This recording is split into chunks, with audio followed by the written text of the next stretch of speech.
தனிமையிலே உன்னருகினிலே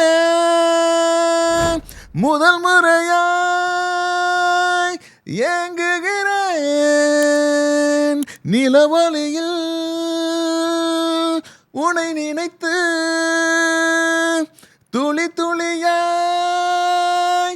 தூங்குகிறேன். ஆக்சுவலாக நான் மியூசிக் டைரக்டராக எனக்கு கார்டு கொடுத்தது அபிநயா கிரியேஷன்ஸோட ஜேகே சார் தான். என்னோட first serial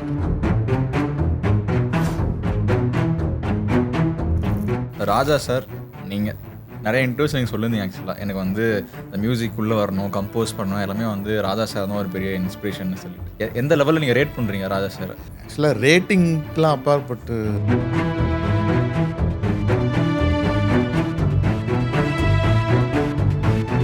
once upon time இந்த ஏர்டெல் அந்த ரிங்டோன்லாம் பயங்கரமாக போயிட்டு இருந்தது. நடுவில் இன்னொரு ரிங்டோனும் வந்துட்டு பயங்கரமாக போயிட்டு இருந்தது. என்னன்னா வந்துட்டு சரவணன் மீனாட்சி இவங்க ஸ்ரீச்சது. ஆக்சுவலாக நாங்கள் லவ் பண்ணது காரணமே இந்த காலம் அப்படின்ட்டு நிறைய இருந்து பொன்மாலை பொழுதோட டைரக்டரே வந்து ரொம்ப வருஷம் கழிச்சு என்கிட்ட சொல்கிறாரு, அவருக்கே தெரியல அதை நான் பண்ணுன்றது. அவனோடு பேசும்போது அது போல வார்த்தை ஏது, உன் தூரமும் என் தூரமும் கண்கள் காணாமல் பனித்துளி விழுவதால் அணையாது தீபம் தொலைவிலே கிடைத்ததே எனக்கான யாவும். அவனோடு பேசும்போது அது போல வார்த்தை ஏது, உன் தூரமும் என் தூரமும் கண்கள் காணாமல். ஆக்சுவலாக தாமிரபரணி சாங் வந்து ஒரு சீரியலுக்காக கம்போஸ் பண்ண ஒரு பாட்டு.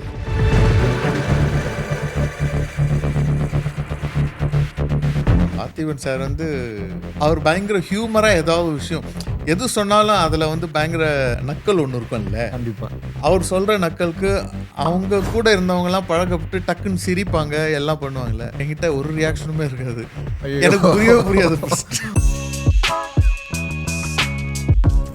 அரட்டடிக்கிறது மட்டும்தான் வேலை, வேற ஒன்றும் தெரியாது. யாரையாவது கலாய்க்கிறது, நம்ம அந்தவங்க அடிச்சா சூப்பராக கலாய்ப்போம்.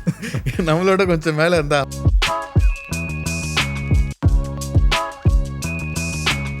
சந்தோஷ் நாராயணன் நான் சொன்னீங்க, நீங்கள் கிட்டத்தட்ட நிறைய சாங்ஸில் வந்துட்டு கொலாப் பண்ணியிருக்கோன்னு சொல்லிட்டு. ஸோ அது எப்படி நான் லைக் ஆக்சுவலாக ரெகுலராக என்னோட ஸ்டுடியோவுக்கு சந்தோஷ் வருவார். அப்புறம் நானும் அடிக்கடி அங்கே போவேன். அவர் ஒரு தனி காட்டில் இருப்பார், வயல்வெளியோட ஒரு இடத்துல இருப்பார். நான் தான் ஒர்க் பண்ணிட்டு இருந்தேன்னா அதில் வந்து அப்படியே டச்சப் பண்ணுவார்.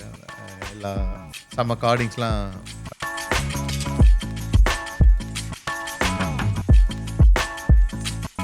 சக்ஸஸ் கொடுக்கறதுக்கு அவர் எவ்வளோ ஹார்ட் ஒர்க் பண்ணுறாருன்றது பார்க்குறவங்களுக்கு தெரியாது. என்னமோ ரொம்ப ஒரு கேஷுவலாக இருக்கிற மாதிரி யாரும் பெருசாக அந்த கமர்ஷியல் அட்ரஸ் அந்த இது.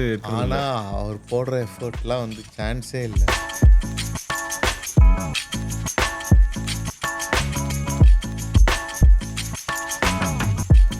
அப்பா நீயும் தெய்வம் போல்தானே,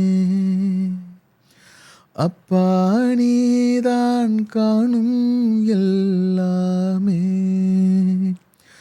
மார்பில்லாடி தோளில் ஏறி உலகம் பார்த்தது மறக்குமா.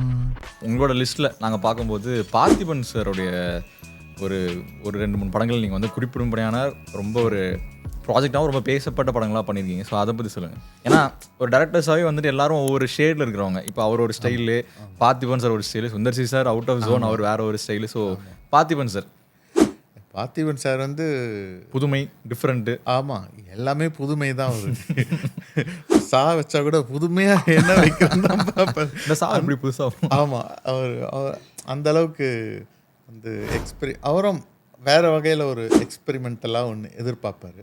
ஒரு மியூசிக்கலாக ஒரு அப்ரோச். அவர் வந்து ஒரு ஸ்டோரிக்குள்ளே ஒரு எக்ஸ்பெரிமெண்ட் பண்ணுற மாதிரி மியூசிக்கையும் எக்ஸ்பெக்ட் பண்ணுவார் அவர். எனக்கு ஃபஸ்ட்டு மூவி வந்து பேக்ரவுண்ட் ஸ்கோர் மட்டும்தான் பண்ண இருக்கு. கதை திரைக்கதை கதை திரைக்கதை வசனம்.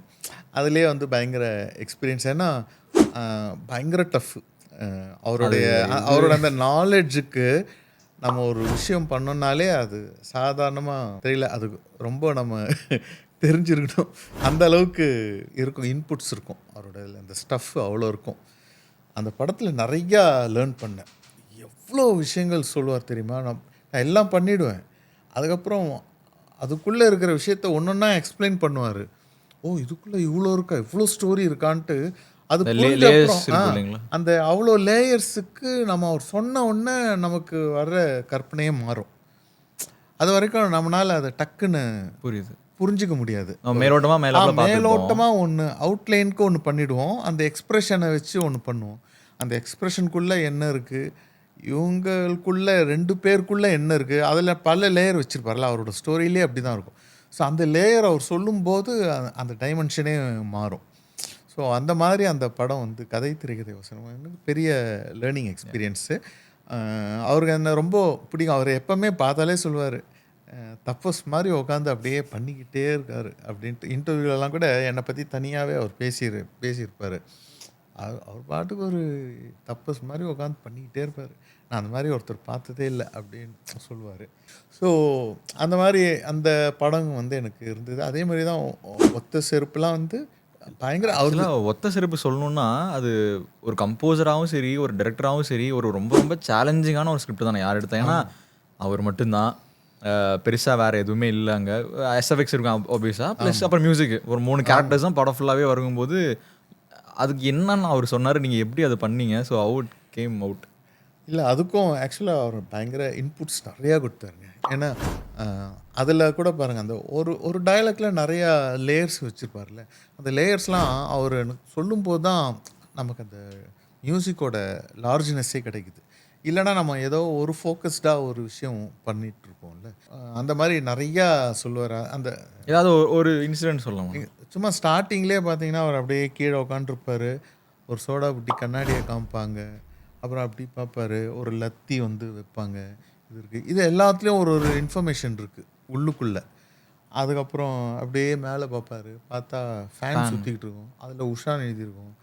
நான் இதுக்கெல்லாம் மியூசிக் ஒன்று சும்மா ஜென்ரலாக அப்படியே, ஏன்னா ஸ்டார்டிங்னால நான் பண்ண சும்மா ஒரே ஒரு லேயர் மட்டும் ஒரு ட்ரோன் ட்ரோன் மாதிரி போட்டு அப்படியே வச்சுருந்தேன். அவர் சொன்னார், சார் உஷான்றது அவங்க ஒய்ஃப் பேர். அது லேட்டராக சொல்கிறாரு. ஃபேன் சுற்றுது, அவரோட லைஃப் எப்படி சுற்றி வந்தது, அந்த மாதிரி நிறைய எக்ஸ்பிளைன் பண்ணுறாரு. சுற்றுறதுக்கு ஒன்று சொல்கிறாரு, அந்த உஷான்ற நேமுக்கு ஒன்று சொல்கிறாரு. அது ஃபேனாகவும் இருக்குது, அவன் ஒய்ஃபாகவும் இருக்குது. அந்த உஷாவை நினச்சி இவன் என்ன, அதனால தான் இங்கே உட்காண்ட்ருக்கான், அதனால தான் அந்த லத்தி வந்தது அப்படின்ட்டு இவ்வளோ ஒரு டெரிவேஷன் கொடுக்குறாரு அந்த சீக்வன்ஸுக்கு. அப்போ இவ்வளோ விஷயம் வந்து அவரோட மண்டைக்குள்ளே இருக்குது. அதை வந்து மியூசிக்கெல்லாம் நீங்கள் ஒரு டோனில் எப்படி பண்ண முடியும், நீங்கள் ஆட் ஆன் பண்ணணும் அப்படின்ட்டு சொல்கிறாரு. அப்போ தான் பார்த்தேன், அதான் லெஜெண்டரி டைரக்டர்ன்றது. அது மாதிரி அவர்கிட்ட அவ்வளோ லேர்ன் பண்ணேன். அதே மாதிரி அவர் பயங்கர, யாரும் வந்தாலே சாப்பிட்டீங்களா, என்ன பண்ணீங்க, எது பண்ணீங்க, சாப்பிட்டீங்களா, நல்லா ரெஸ்ட் எடுத்தீங்களா, நல்லா ஹெல்த்தியாக இருக்கீங்களா, இதை தான் கேட்பார். ஃபஸ்ட்டு சாப்பிட்டீங்களா கேட்பார். அது இல்லாமல் ஏதாவது ஒன்று எடுத்துகிட்டு வந்துடுவார் சாப்பிட்றதுக்கு. என்னென்னமோ வெரைட்டி எடுத்துகிட்டு வருவார். அந்த ஃப்ரூட்ஸில் இது அது இது பண்ணன்ட்டு. அப்போ போக என்னாச்சுன்னா ரெகுலராக டெய்லி வந்துடுவாரா, டிஃபன் பாக்ஸில் எனக்குன்னு கட்டி எடுத்துகிட்டு வந்துடுவார். சாப்பாடு மாதிரி. ஆமாம், அது பார்த்தா என்னென்னோ ஸ்பெஷலாக கொண்டு வருவார். அப்புறம் அவர் மரக்காணமில் ஏதோ ஒரு இது ஃபார்ம் ஏதோ வச்சுருக்காரு. அங்கே இருக்கிற ஃப்ரூட்ஸு எல்லாத்தையும் எடுத்துகிட்டு வருவார். பலா பழம்னு சொல்லிட்டு அதில் தேனை போட்டு அதை கொண்டு வருவார். அப்புறம் இன்னொரு நாளைக்கு வேறு ஏதோ ஒரு வெரைட்டி ஸ்பெஷலாக எடுத்துகிட்டு வந்து கம்போசிங்காக ஃபாரின் போவாங்க. அவங்களுக்கு வந்துட்டு இங்கேயே டிஃப்ரெண்ட் டைப்ஸ் எல்லாம். ஆமாம், சாப்பாடு உணவுகள் கொடுத்து பண்ணு. ஆமாம், அது மாதிரி பயங்கர ஒரு ஆசையாக பார்த்துப்பாரு. அவருக்கு என் மேலே ஒரே ஒரு அர்த்தம் இருக்குது. என்ன அர்த்தம்னா ஒன்றும் இல்லை, அவர் பயங்கர ஹியூமராக ஏதாவது விஷயம் எது சொன்னாலும் அதில் வந்து பயங்கர நக்கல் ஒன்று இருக்கும்ல. கண்டிப்பாக அவர் சொல்கிற நக்கலுக்கு அவங்க கூட இருந்தவங்கலாம் பழக்கப்பட்டு டக்குன்னு சிரிப்பாங்க, எல்லாம் பண்ணுவாங்கள்ல. அவர் என்கிட்ட வந்து என்ன பண்ணாலும் என்கிட்ட ஒரு ரியாக்ஷனுமே இருக்காது. எனக்கு புரியாது. ஓ, நீங்கள் அந்த கேஸானா புரியலையே அப்படின்னு சொல்லிட்டு எதுவுமே ரியாக்ஷன் பண்ணாம ரொம்ப நாளா அவர் யோசிச்சிருப்பார் போல இருக்கு. நிறைய இவனை சொல்கிறோம். என்ன எது சொன்னாலும் சிரிக்க மாட்றான் அப்படின்ட்டு. அதுக்கப்புறம் பார்த்துட்டு அவரே வந்து என்கிட்ட வந்து கேட்டாருங்களா? காமெடி பண்றதை விட்டார். ஓ நான் மாற்றிக்கிட்டேனே. ஆமா, அவர் மாறிட்டார் என்னால, என்கிட்ட மட்டும். புரியுது. ஏன்னா அவர் ஏதாவது ஹியூமர் பண்ணிட்டே இருப்பாரு, இன்ட்ரெஸ்டிங்கா ஏதாவது பண்ணுவாரு. நமக்கு அந்த அளவுக்கு யோசிச்சு நான் வேற அங்கேயே இருக்கும், இது என்னடா பண்றதுன்ட்டு யோசிச்சுக்கிட்டே இருப்போமா. சைட்ல இங்கே மண்டையில ஃபுல்லாக ஓடிட்டு இருக்கு. கவுண்டர் ஏதோ கொடுப்பாரு, நமக்கு ஒட்டுமே தெரியாது, சைலண்டா இருந்து பார்த்துட்டு சரி வேணாம் இவனை மன்னிச்சு விட்டுடலான்ட்டு என்ன விட்டாரு. பரவாயில்ல சார், அதெல்லாம் மன்னிச்சிடும், பிரச்சனை இல்லை. ப்ரொடியூசர் அடுத்து பார்த்திபன் சார் இன்டர்வியூ அரேஞ்ச் பண்ணுங்க, சாப்பாடு உணவு நல்லா வருதான், ஏதாவது பார்த்து சாப்பிடலாம். ஆமா, வெரைட்டியாக சாப்பிடலாம். So super. ஸோ அடுத்த ஒரு சுந்தர் சார், நம்ம வந்துட்டு முதல்ல ஏர்லி ஸ்டேஜன் டேரக்டர்ஸ் வந்து நிறைய பேர் பார்த்துட்ருக்கோம். எல்லோரும் வந்து ஹிட்ஸ் கொடுப்பாங்க, ஒரு பீரியட் ஆஃப் டைம் இருப்பாங்க, அப்புறம் போயிடுவாங்க. ஆனால் ரொம்ப சில பேர் தான் லைக் சுந்தர் சார் மாதிரி அங்கேருந்து இப்போ வரைக்கும் அரண்மனை 4 வரைக்கும் வந்துட்டு ஸ்டில் அவர் ட்ரேட்மார்க்கை இன்னும் வந்துட்டு சஸ்டெயின் பண்ணிட்டே இருக்கிறாரு. ஸோ ப்ளஸ் கமர்ஷியல் பேக்கேஜ் எல்லாருமே தெரிஞ்சவர்னு சொல்லலாம். ஸோ அவர் எப்படி இருந்தது அவர் கூட பண்ணது? சக்ஸஸ் கொடுக்கறதுக்கு அவர் எவ்வளோ ஹார்ட் ஒர்க் பண்ணுறாருன்றது பார்க்குறவங்களுக்கு தெரியாது. என்னமோ ரொம்ப ஒரு கேஷுவலாக இருக்கிற மாதிரி யாரும் பெருசாக அந்த கமர்ஷியல் அட்ரஸ் அந்த இது. ஆனால் அவர் போடுற எஃபர்ட்லாம் வந்து சான்ஸே இல்லை. அவ்வளோ எல்லா ஃபீல்டுலேயும் அவரோட இன்வால்மெண்ட் அவ்வளோ இருக்கும். கரெக்டாக எல்லாத்தையும் ஃபாலோ பண்ணுவார், எல்லாத்தையும் கரெக்டான அவுட்புட் வாங்குவார். எங்கேயுமே எதுவுமே இது விட்டு கொடுக்கவே மாட்டார். அது ரொம்ப ஈஸியாக இருக்கிற மாதிரி தான் இருப்பார், ஆனால் வேலையை அழகாக வாங்கிடுவார். அது வந்து ஒரு பயங்கரமான ஒரு டேலண்ட்டு. நமக்கு தெரியாது, வேலை வாங்குறதே இருக்கிற மாதிரியே. டாக்டர் குழந்தைக்கு ஊசி போடுவாங்கல்ல, அப்படியே அந்த மாதிரி ரொம்ப எல்லாருக்கிட்டையும் அழகான ஒர்க் வாங்கிடுவார். எவ்வளோ நாள் இந்த படத்தோட பேக்ரவுண்ட் ஸ்கோருக்கு வந்து அரண்மனைங்களா இல்லை, இப்போ இது கேங்கர்ஸ். கேங்கர்ஸ் அவ்வளோ நாள் அவருக்கு ஆக்சுவலாக அங்கேருந்து வலசரவாக்கம் வர்றது பயங்கர லாங். அவருக்கு நிறையா ஒர்க் இருக்குது, நிறையா இது எல்லாத்தையும் முடிக்கணும். அந்த இதுலேயும் வந்து இங்கே வந்து உட்காந்து அடுத்த படம் ஷூட்டிங் ஆரம்பிச்சிருச்சு. இவ்வளோ ஒரு இதில் வந்து என்னோட உட்காந்து டெடிக்கேட்டடாக உட்காந்து மார்னிங் தானே நைட்டு 1 மணி 2 மணி வரைக்கும் இருப்பார். அந்த சாட்டிஸ்ஃபேக்ஷன் வந்து அது எல்லாம் ஓகே ஆகிற அளவுக்கு. அந்த மாதிரி பல நாள் வந்து உட்காந்து நான் கூட யோசிப்பப்பா எவ்வளோ டெடிக்கேஷன். இப்போ பார்த்துட்டு அனுப்ப கூட சொல்லிட்டு போகலாம், அந்த மாதிரிலாம் இல்லாமல் அவர் வந்து கூட உட்காந்து எல்லாத்தையும் பார்த்துட்டு ஒன் பை ஒன்னாக வந்து நோட்டீஸ் பண்ணி ஏதாவது இந்த மாதிரி சேஞ்ச் பண்ணலாம் அப்படி பண்ணலான்னா எல்லாத்தையும் உட்காந்து அழகாக நான் எழுதிப்பேன். ஏன்னா கரெக்ஷன்ஸ்னால் அந்த மாதிரி எல்லாத்தையும் பண்ணிவிட்டு திரும்பவும் அதை கரெக்டாக கேட்பார். நெக்ஸ்ட் டைம் எல்லாம் பார்க்கும்போது ஏதாவது நம்ம சின்னதாக ஏதாவது டக்குன்னு ஜர்க்கில் ஏதோ ஒன்று மிஸ் ஆகிருக்குமா, இந்த இடம் சொன்னா அந்த இடத்துல பண்ணலையா நீங்கள் அப்படின்ட்டுவார். அந்த மாதிரி பயங்கர ஷார்ப்பாக எல்லாத்தையும் நோட்டீஸ் பண்ணுவார். ஸோ அதனால தான் அவரோட இத்தனை வருஷம் அவர் இப்படி ஸ்டாண்ட் பண்ணி நிற்கிறதுக்கு இந்த மாதிரி ஒரு டெடிக்கேஷன் அண்ட் பர்ஃபெக்ஷன். அவர் என்ன நினைக்கிறாருன்றதை வர்றதுக்கு அவர் பயங்கரமான hard work, extraordinary hard worker அவர். அவர் சொல்லியிருந்தாங்க ஏதோ இன்டர்வியூவில் வந்துட்டு எல்லா படமும் என்னோடய ஃபர்ஸ்ட் படம் மாதிரி தான், ஒரு இது ஃப்ளாப் ஆகிடுச்சுன்னா அடுத்து எனக்கு என்ன பண்ணுறதுனே தெரியாது. ஸோ அந்தளவுக்கு நான் வந்து எல்லா படத்துக்கும் இம்பார்ட்டன்ஸ் தருவேன்னு சொல்லியிருந்தாரு. ஸோ கேங்கர்ஸ் வரைக்குமே அப்படி தான் போயிருக்கு இல்லையா. ஸோ தியா வலசனகுமார் உங்களுடைய ஒரு இணைந்து வந்த ஒரு ஃபஸ்ட்டு படம் இல்லைங்களா. ஸோ அதில் வந்துட்டு நிறையா ஹிட் பாடல்கள் இருக்குது. ஸோ அதில் தான் ஒன்று எங்களுக்கு பாடலாமா? அழகென்றால் அவள் தானா, அழகுக்கே அழகானா, அவள் பார்த்த பார்வையிலே அழகாக தொலைந்தேனா, நீ யாரடி என் செல்லமே, உன் புன்னகை உயிர் கொல்லுமே, ஒரு நொடியில் சரிந்தேனா, அடிமனதில் திரணா திரணா திரணா, அழகென்றால் அவள் தானா.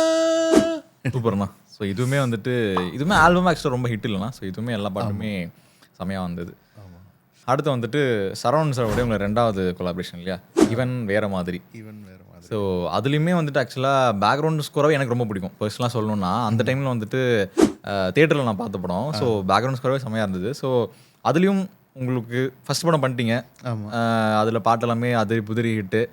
செகண்ட் காம்பினேஷன் நீங்கள் 2 பேரும் சேர்ந்து பண்ணுறீங்க. ஸோ அதில் எப்படி, ஏன்னா விக்ரம் பிரபு அவருக்குமே பார்த்தீங்கன்னா முதல்ல கும்கி ஆல்பம் பயங்கர ஹிட்டு, படம் ஹிட்டு, ஆல்பம் பயங்கர ஹிட்டு. ஸோ இந்த தடவை மறுபடியும் இன்னும் 4 மூட்டை எடுத்து மேலே வைக்கிற மாதிரி இருந்திருக்கும். ஸோ இது எப்படி ஹேண்டில் பண்ணீங்க? அதே தான் எனக்கு தெரியல, எனக்கு ஒர்க் பண்ண தெரியும். எது இருந்தாலும் ஒர்க் பண்ணிகிட்டே இருப்பேன். இல்லை கொஞ்சம் ப்ரெஷராக தான் வரும் இல்லையா? பார்த்து பண்ணுங்கப்பா, பார்த்து விட்டுறாது, அந்த மாதிரி ஏதாவது அந்த இல்லை எல்லாரும் கூட இருக்கிறவங்க சொல்லுவாங்க அது ஹிட் ஆகிடுச்சு, இதை எப்படியாவது இதை விடக்கூடாதுன்னு சொல்லுவாங்க. நான் அது நிஜமாக எனக்கு அந்த மாதிரி நான் மைண்ட் செட்டில் எப்பவுமே நான் ஒர்க் பண்ண மாட்டேன். அதை கம்பேர் பண்ணி இது பெஸ்ட்டாக பண்ணும்.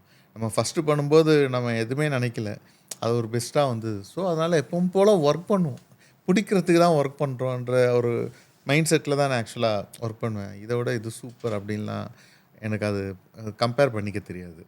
ஸோ அப்படி தான் இந்த படமும் ஒர்க் பண்ணேன். ஆக்சுவலாக ஒரு சிமிலராக சவுண்டு இருக்கும் அந்த படத்துக்கும் இந்த படத்துக்கும். ஏன்னா நானே பாடும்போது அந்த ஒரு ஸ்டைல் ஆஃப் சிங்கிங், அந்த ஸ்டைல் ஆஃப் கம்போசிஷன் வரும். அதே மாதிரி மதுஸ்ரீ மேம் பாட வச்ச 2 சாங்லேயும் ஒரு சிமிலாரிட்டி இருக்கும், ஆனால் டோட்டலாக வேறு தான். இந்த வைப் வேணால் ஒரே மாதிரி இருக்கலாம். ஸோ அதுவும் ஆக்சுவலாக இந்த படத்தில் வந்து அது ஒர்க் அவுட் ஆச்சு. இப்போ கூட யாராவது இன்ஸ்டாவில் அந்த லவ்வில் சாங் வந்து யாராவது போட்டு என்ன டேக் பண்ணி இது பண்ணிட்டே இருப்பாங்க, கொலாப்லாம் வேறு கொடுப்பாங்க. ஐயோ இது தெரியாது உங்களுக்கு, இன்ஸ்டா விட்டுருங்க. அந்த ஸ்மியூல்னு ஒன்று கேள்விப்பட்டிருக்கீங்களா? ஆமாம், ஸ்மியூல்னு வந்துட்டு அது யார் வேணாலும் பாடிக்கலாம் இல்லையா? ஸோ அதுலேயும் உங்கள் பாட்டு அந்த மாசமா லவ்வில் நிறையா போயிட்டே இருக்கும். எங்கள் வீட்டில் கூட வந்துட்டு எங்கள் மாமா பயங்கரமான ஸ்மியூல் அன்பர் அவரு. ஸோ இந்த மாதிரி வந்துட்டு அந்த லவ்வில் ஞாபகம் இருக்குது. பாட்டு வந்த புதுசில் வந்துட்டு அப்போ ஸ்மியூல் இருந்துச்சான்னு ஞாபகம் இல்லை, அப்போ இருந்துச்சா ஞாபகம் இல்லை. பட் ஆனால் வந்துட்டு அதுக்கப்புறம் லேட்டரான் வந்துட்டு அந்த கலெக்ஷன்ஸ்னு ஒன்று இருக்குல்ல, சூப்பர் ஹிட் லவ் சாங்ஸ் அப்படின்னு ஒரு இதில் வந்துட்டு ஸோ அந்த லவ்லாம் இன்னும் பேசப்பட்டுச்சு. ஸோ அது ஏதாவது ஒரு வரி பாடலாமாண்ணா? லவ்வில் விழுந்துட்டேன் நான், அவளை நினச்சிட்டேன், பகல இரவ தொலைச்சிட்டேன், தன வெண்ணையில செஞ்ச சில சென்னையில பார்த்தேன், அன்னையில இருந்து நான் என்னென்னவோ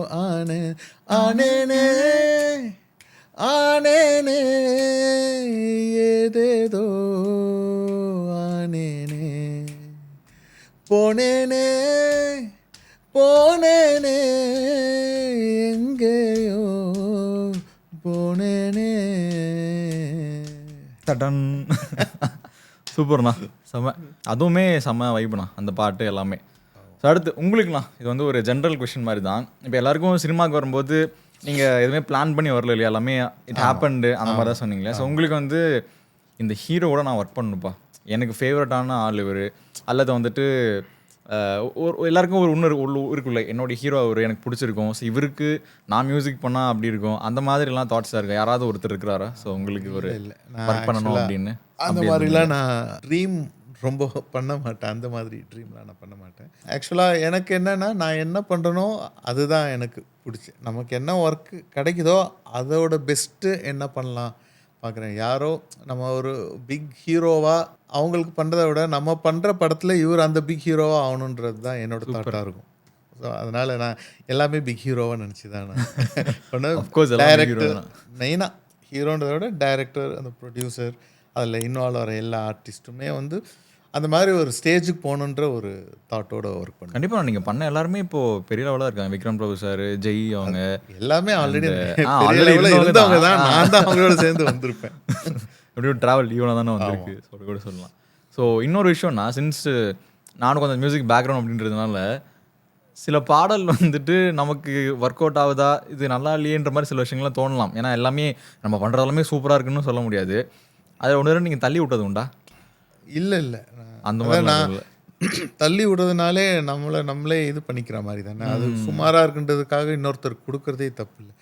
நான் ஆக்சுவலாக என்னோடய பாலிசி வந்து நம்ம ஏதோ ஒரு ஃப்ரீயாக ஒர்க் பண்ணால் கூட அது நம்மளுடைய பெஸ்ட்டு என்னவோ அதை தான் பண்ணணும். நம்ம ஃப்ரீன்றதுக்காக அது கம்மி, அது ஆக்சுவலாக நம்மளே குறைச்சிக்கிறது தான். அது ஆக்சுவலாக ஃபைனலாக நேம் யாரோட நேம் வரப்போகுது, நம்ம நேம் வரப்போகுது.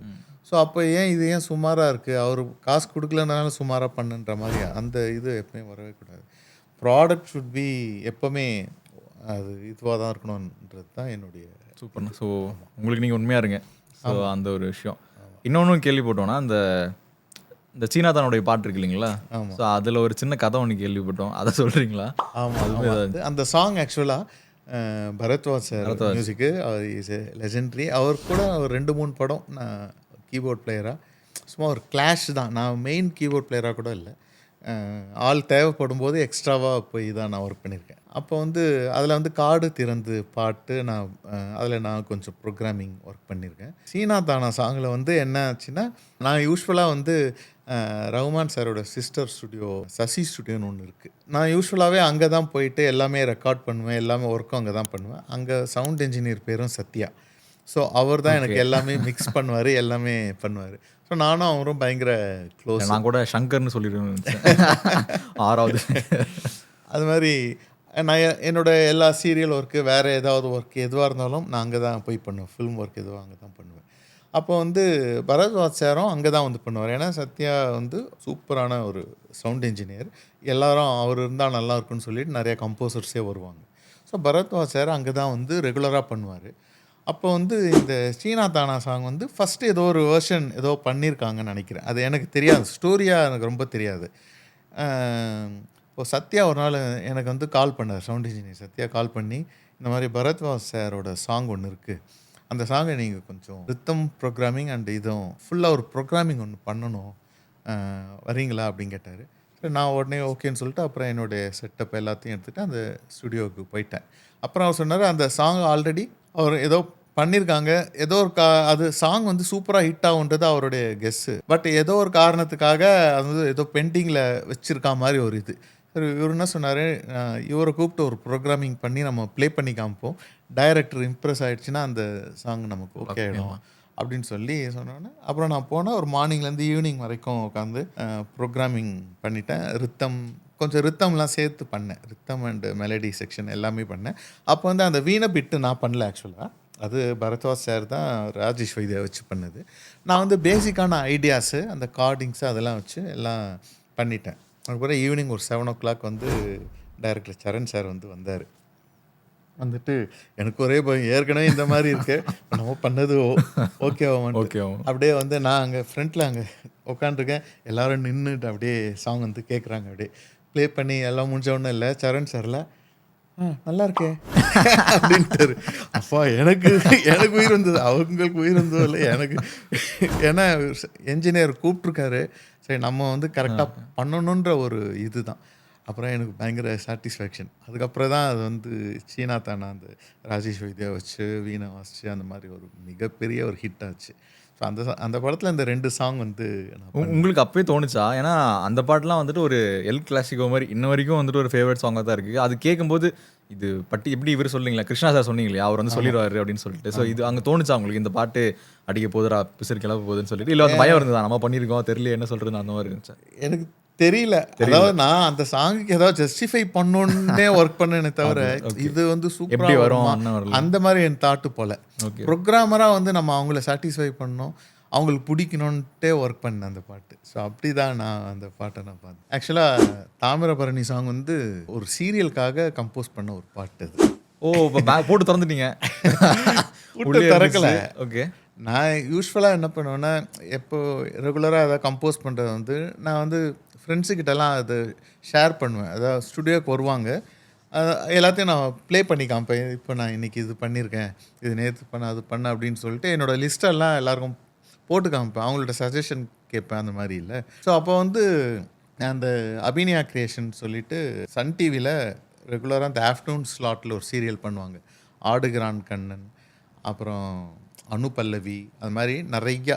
அவங்க வந்து கிட்டத்தட்ட ஒரு 25-30 இயர்ஸ் வந்து பண்ணிகிட்டு இருந்தாங்க 95லேருந்து. ஸோ அதில் வந்து ஆக்சுவலாக நான் மியூசிக் டைரக்டராக எனக்கு கார்டு கொடுத்ததே அந்த அபிநயா கிரியேஷன்ஸோட ஜேகே சார் தான். என்னோடய ஃபஸ்ட்டு சீரியல் ஆடுகிறான் கண்ணன், அதுதான் என்னோடய மியூசிக் டைரக்ஷனாக வந்தேன். ஸோ அவருக்கு வந்து ரெகுலராக நான் வந்து பேக்ரவுண்ட் ஸ்கோர் அண்ட் மியூசிக் அவருக்கு நான் பண்ணுவேன் 2004லேருந்து. அதுக்கு முன்னாடி பாலபாரதி சார் வந்து பண்ணிகிட்டு இருந்தார், அவருக்கு நான் கீபோர்ட் பிளேயராக இருந்தேன். அப்போ வந்து ஏதோ ஒரு சீரியல் வந்து எப்போவுமே அவர் கிளாசிக்கலாக ரொம்ப பிடிக்கும், கர்நாட்டிக் ஸ்டைலில் பண்ணுறது அவருக்கு ரொம்ப பிடிக்கும். ஸோ அப்போ வந்து நான் இந்த சாங் வந்து ஒரு கர்நாட்டிக் பேஸில் ஒரு வெஸ்டர்னாக வந்து கம்போஸ் பண்ணியிருந்தேன். அந்த சாங் கம்போஸ் பண்ணிவிட்டு அன்னைக்கு வந்து டைரக்டர் கிருஷ்ணா வந்து எதுக்கோ என்னை மீட் பண்ணதுக்கு எதுக்கோ வந்தார். வந்தவுடனே நான் வந்து யூஸ்வலாக பண்ணதெல்லாம் போட்டு காமிப்பேன்னா, இப்போ இந்த மாதிரி ஒரு சீரியலுக்கு ஜேகே சாருக்கு அபிநயா கிரியேஷன்ஸ்க்காக ஒன்று பண்ணியிருக்கேன் கேளுங்களேன் அப்படின்ட்டு நான் அதை போட்டு காமிச்சேன். ஒரு வெஸ்டர்ன் பீட்டில் ஒரு டியூன் வந்துட்டு அப்படி வந்தது. அவரெல்லாம் கேட்டுட்டுல நல்லா இருக்கு அப்படியே யோசிச்சிட்டே இருந்தார். சீரியல் கொடுக்கணுமா? இல்லை அதெல்லாம் எதுவுமே சொல்லவே இல்லை அவர். அப்படியே பார்த்துட்டுல அந்த ரித்தம் மியூட் பண்ணிவிட்டு ஒரு வாட்டி போடுங்க அப்படின்னாரு. அப்புறம் ரித்தம் மியூட் பண்ணிட்டு அப்படியே போட்டேன். அப்புறம் இந்த செகண்ட் ஃப்ரேஸ் இருக்குல்ல, அந்த செகண்டாக வர்ற ஃப்ரேஸை ஃபஸ்ட்டு வைங்களேன் அப்படின்னாரு. அப்புறம் 2வது வர இப்போ நம்ம கேட்குற தாமிரபரணி அது 2வது ஃப்ரேஸ். நான் Okay. இது வந்து செகண்ட் ஃப்ரேஸ். ஓகே. ஸ்டார்டிங்கில் வேற ஒன்று வச்சுருந்தேன், கேட்சியாக வர மாதிரி ஒன்று. அப்புறம் அந்த ஃப்ரேஸை வந்து ஃப்ரண்ட்டில் போட சொன்னார். ஃப்ரண்ட்டில் போட்டப்புறம் இந்த ஃபஸ்ட்டு ஃப்ரேஸ் வேணாம், இந்த செகண்ட் ஃப்ரேஸ்க்கு ஏற்ற மாதிரி அடுத்தது வந்து கம்போஸ் பண்ணுங்க அப்படி. அதுக்கப்புறம் இதுக்கு ரிலேட்டடாக ஒன்று கம்போஸ் பண்ணேன். அதில் ஆக்சுவலாக ஆல்ரெடி ஒரு சும்மா டம்மியாக ஒரு லிரிக்ஸ் இருந்துச்சு. அந்த லிரிக்ஸ் வேணாம், நீங்கள் சும்மா டியூனாக பாடுங்க அப்படின்னாரு. அப்புறம் நான் வெறும் நானா அப்படி பாடிட்டு அதுக்கப்புறம் ஃபர்தராக அது பண்ணிவிட்டு ரித்தம் மியூட் பண்ணிவிட்டு இப்படி பண்ணிட்டு ஒன்றும் இல்லை, இதை ஏதாவது ஒரு ஃபோக்காக ஏதாவது பேக்கிங் ஏதாவது பண்ணுங்க அப்படின்னு. அப்புறம் என்னால் அது ஆக்சுவலாக அந்த ஒன்று ஃபாரினில் கம்போஸ்லாம் பண்ணுவாங்க இல்லையா, முதல்ல லேயராக ஆட் பண்ணுவாங்கல்ல, முதல்ல ஸ்டம்மிங்கு, அப்புறம் வந்துட்டு பர்கஷன், அப்புறம் வாய்ஸ். அதான் இவர் இருக்கிறதெல்லாம் மியூட் பண்ணி வச்சுட்டாரு. அதுக்கு வேற பாட்டே பண்ண சொல்லியிருக்கலாமே. ஸோ கலர் மாறிடுச்சுங்களா முதல்ல இருந்ததுக்கும் ஃபைனலாக? அதான் அப்புறம் நான் அதான் வெறும் டியூன் ஆனோடனே அப்புறம் பேக்கிங் பண்ண சொன்னார்.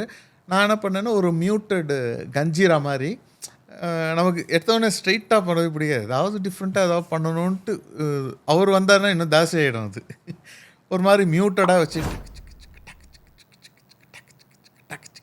இந்த மாதிரி ஒரு பேட்டர்ன் போட்டு வெறும் அப்படியே போயிட்டே இருக்கு. அதை ஒரு ஃபேஸ் பண்ணவும் இல்லை, இது ஃபோக்காக பண்ணால் சூப்பராக இருக்கும், இது நம்ம ஃபோக்காக யூஸ் பண்ணலாமா அப்படின்னாரு.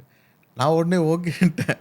அவர் பண்ணால் அவருக்கு வேறு ஏதாவது பண்ணிக்கலாம் சீரியலுக்கு, இது பண்ணலான்னு சொல்லிட்டு அதுக்கப்புறம் தான் கார்த்திக் நேதா வந்து அவர் வந்து ஆக்சுவலாக அப்போ அந்த நெடுஞ்சாலையோட அந்த ப்ராசஸில் இருந்தார். அப்போ அந்த ஸ்கிரிப்ட் அந்த ப்ரீப்ரொடக்ஷன்.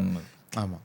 ஸோ உடனே அந்த ஸ்டோரியில் என்ன சொல்லி கார்த்திக் நேதா வந்து எழுத வச்சார். அப்புறம் பார்த்தா கலரே மாறிடுச்சு. அவர் எடுத்தோன்னே தாமிரபரணியில் நீந்தி வந்த என் ஆளும் பூவிலையே கரட்டு காட்டுக்குள்ள மோளச்ச நெல்ல போல மோரட்டு நெஞ்சுக்குள்ள முட்டி வந்து மோளச்ச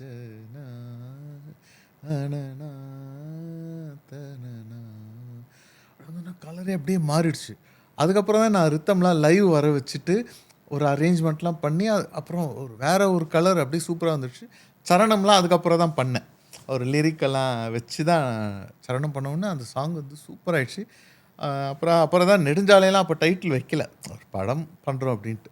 அதுக்கப்புறம் தான் நெடுஞ்சாலையும் டைட்டில் வச்சு அப்புறம் இந்த சாங் வந்து அதான் சீரியல்லேருந்து டோட்டலாக இவர் என்னை மாற்றி ஒரு ஃபிலிம் சாங்காக வேறு ஒரு ஃபோக் சாங்காக மாற்றி என்னை பண்ண வச்சார். கிருஷ்ணா வந்து பயங்கர அந்த ஃபியூச்சரிஸ்டிக்காக வந்து ஒரு அந்த பல்ஸ் தெரிஞ்ச ஒரு ஆளுனும். ஆமாம், யோசிப்பார். அவருக்கு விஷன் தெரிஞ்சு ஒன்று சொல்லுவார் எப்போவுமே. சூப்பர். ஸோ கிருஷ்ணா சார் பற்றி பேசியாச்சு. ஃபைனலி நீங்கள் எவ்வளோ தான் அந்த மியூசிக் சினிமா சைடு இருந்தாலுமே வந்துட்டு டிவோஷனல்லையும் நீங்கள் வந்து ஒரு கான்சன்ட்ரேஷன், ஒரு அர்ப்பணிப்பு, ஒரு ஈடுபாடு அதுவும் வந்து உங்களுக்கு இருக்கு இல்லையா? ஸோ அதை பற்றி சொல்லுங்கண்ணா. ஆக்சுவலாக சின்ன வயசுலேருந்தே எங்கள் ஸ்ட்ரீட் பக்கத்தில் வள்ளலாருடைய ஒரு இது இருக்குது. அங்கே வந்து யூஸ்வலாக என்ன பண்ணுவோம், விளையாடிட்டு சாயந்தரம் ஆச்சுன்னா அங்கே வந்து தேங்காய் திருவல் அந்த சக்கரை போட்டு.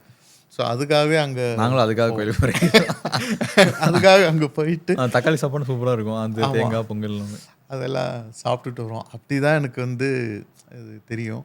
ஆனால் அவரோட பார்வை வந்து அங்கே இருக்கிறவங்க எல்லார் மேலேயும் அது வந்து பட்டிருக்கு. அதனால் எல்லோரும் இப்போ நான் நிறைய பேர் பார்த்துட்டேன், அந்த ஸ்ட்ரீட்டில் இருக்கிறவங்க எல்லாருமே இந்த வள்ளலாருடைய இதுவாக எல்லோரும் மாறி இருக்காங்க. அது ஒரு காலம் எடுக்குது வச்சுக்கோங்களேன். அவங்க லைஃப்பில் அவங்க எக்ஸ்பீரியன்ஸ் ஆகுறது, பல கஷ்டங்களையும் மற்ற விஷயங்களை ஃபேஸ் பண்ணும்போது நமக்கு ஒரு அமைதி இருக்கும்ல.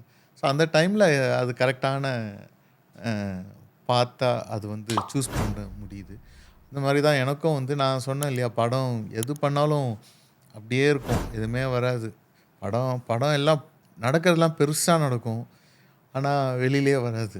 அப்போ தான் 2008 நான் வந்து வாழ்க வளமுடன்ட்டு அந்த வேதாத்ரி மகரிஷியோட அந்த இதுக்கு கிளாஸுக்கு நான் போனேன். First time.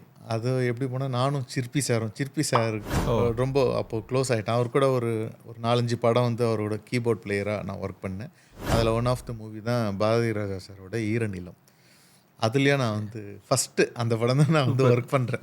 ஃபஸ்ட்டு ஆமாம் அங்கே. ஸோ அதனால் அவர் எனக்கு ரொம்ப க்ளோஸ் ஆனோடனே நாங்கள் 2 பேரும் வந்து அந்த வாழ்க வளமுடன் ஆழியாருக்கு போனோம். ஆழியாரில் போயிட்டு 5 நாள் கிளாஸு. நான் எந்த படம் வந்தாலும் வரவே மாட்டேங்குதுல்ல. நான் அந்த இதில் இருக்கேன். அப்புறம் நான் வடலூர் போவேன். ரெகுலராக வந்து வடலூர் போயிட்டு அந்த வள்ளலார் வந்து சித்தி ஆன இடம், அதாவது ஒளி தேகமாக பெற்ற இடம் ஒரு இடம் இருக்குது, மேட்டுக்குப்பம்னு சொல்லிட்டு. ஸோ அந்த மேட்டுக்குப்பம்க்கு தான் நான் போவேன் மெயினாக. அங்கே போயிட்டு நைட்டு அங்கே அப்படியே ஸ்டே பண்ணிவிட்டு அப்படியே கிளம்பி வந்துடுவேன். அப்போ தான் அங்கே ஒரு ஃப்ரெண்டை பார்த்தேன் நெய்வேலியில். அங்கே ஒருத்தர் இளங்கோன்னு சொல்லிட்டு அவர் தீவிர அந்த வள்ளலார் அந்த வேதாத்ரி மகரிஷியோட அவர் தான் எனக்கு நிறைய விஷயங்கள் வந்து சொல்லி கொஞ்சம் தெளிவு பண்ணார். என்ன ரொம்ப ஒரு மாதிரி இருந்துச்சு, டிஸ்டர்ப்டாக இருந்துச்சு, என்ன பண்ணுறதே தெரில.